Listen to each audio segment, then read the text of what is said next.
Have you ever caught yourself defending a belief, not because it's true, but because it's yours? Maybe it started as a gut feeling, a reaction, an instinct to side with your tribe, your hero, your narrative. And before you knew it, you were twisting logic into knots just to avoid the quiet terror of being wrong. This isn't a flaw in you. It's not a sign that you're stupid. In fact, it's often the brightest minds, the ones trained in logic, reason, and debate, that fall the hardest into illusion, because intelligence is no safeguard against self-deception. And that's what makes this terrifying, because the smarter you are, the better you become at building cages for your mind and calling them castles. In this video, we're going to peel back something you were never meant to see, not just about society, but about yourself.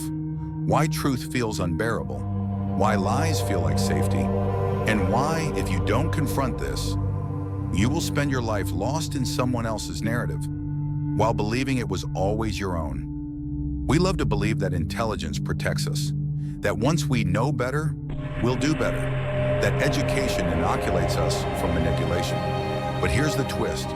Intelligence often makes manipulation easier, because intelligence arms you with tools, arguments, vocabulary, cherry-picked evidence, not always to seek truth, but to defend ego. Philosopher Dietrich Bonhoeffer warned of this in his chilling theory of stupidity.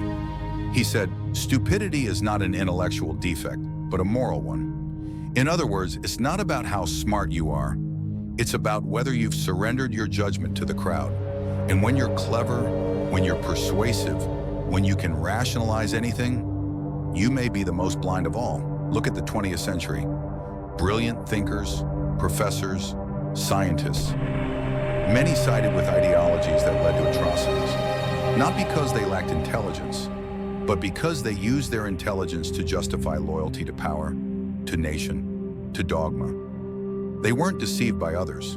They deceived themselves, elegantly, eloquently, fatally. We like to think we're rational beings who sometimes feel, but modern psychology flips that. We are emotional creatures who sometimes think.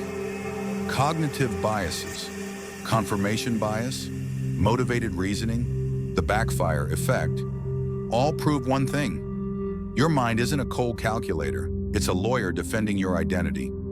Plato warned us about this long ago. In his famous Allegory of the Cave, prisoners sit in the dark, watching shadows on the wall. They believe those shadows are reality because it's all they've ever known. And when one escapes, sees the truth, and returns to tell the others, they reject him, they mock him. They would rather cling to illusion than endure the pain of awakening. That's not just a myth. It's you, it's me, it's the modern world. So I ask you, what are your shadows? What beliefs do you protect, even when you feel the quiet tug of doubt? What worldview do you serve, even when it betrays your values? The hardest prison to escape is the one you don't know you're in. Why would anyone prefer illusion? Because truth is a violent intruder. It shatters our comfort. It forces ego death. It rewrites identity. And for the human psyche, safety is more important than truth. Machiavelli understood this deeply. He said that rulers don't stay in power by being virtuous. They stay by appearing virtuous, because the public doesn't want truth.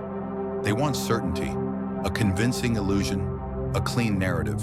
And this isn't just about politics. It's about your own inner dictator, the voice in your head that tells you what you must believe to stay safe, liked, praised, loved. So when someone threatens that belief, even with facts, your first instinct is defense, not curiosity. You'll attack their character, their source, their tone, anything to preserve your illusion. It's not stupidity, it's fear. Remember the Dunning-Kruger effect? The psychological phenomenon where the least competent people are often the most confident in their abilities? There's a dark mirror to that. The smart can become the most dangerously overconfident, not in their skills, but in their judgment. They assume, if I believe this, I must have good reasons. But often those reasons came after the belief. Post hoc justifications layered on top of emotion. In other words, even the wise can become fools.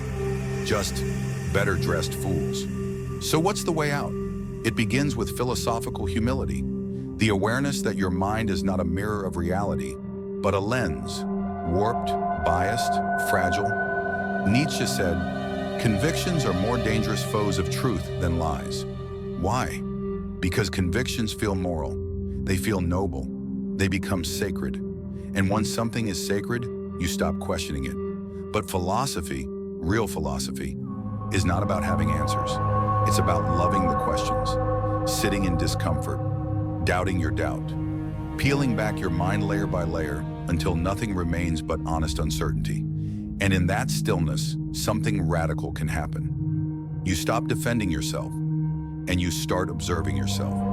You become aware of the narratives you inherited, the stories you cling to, the voices you've internalized that tell you who you're supposed to be. And in that awareness, the grip loosens. Truth stops feeling like a threat. It becomes a path. But here's what no one tells you. You will never fully escape illusion. You're human. Your perception is flawed. Your brain is a meaning-making machine. You need stories to survive. So the goal isn't pure objectivity, it's conscious subjectivity. To know that you're wearing lenses, to choose your stories carefully, to constantly question, is this belief serving truth or just soothing my fear? You've been lied to, not just by media, governments, influencers, but by your own mind. And the lie was this, that you are safe inside your opinions, that being right is more important than being honest, that the smarter you are, the more clearly you see. But true wisdom begins the moment you admit, I don't know, I could be wrong, and that's okay. Because in that moment, you stop playing defense, and you start playing the long game of truth. So before you scroll away, I'll leave you with one question. What would you have to unlearn to finally see clearly?